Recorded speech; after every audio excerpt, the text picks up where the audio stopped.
warahmatullahi wabarakatuh. Sampurasun.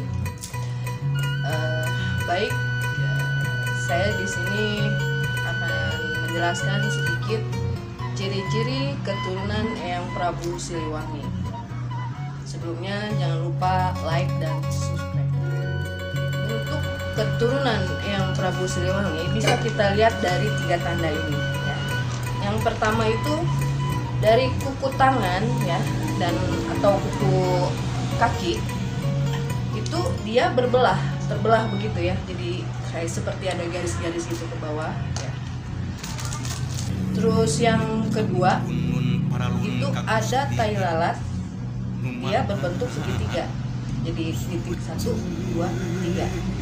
Nah, yang ketiga bisa tercium ya, tercium dari wanginya, karena setiap manusia itu ada tingkatan dan beda-beda.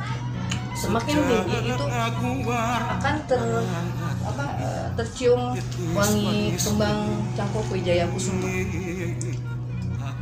Karena dari auranya pun sudah beda. Karena itu juga saya bisa mengapa saya bisa menjelaskan seperti ini, karena saya sendiri sudah membuktikan ya, ciri-ciri dari 3 itu. Bolehlah nanti kita lanjut dengan pembuktiannya. Sampai nanti. Sampurasun.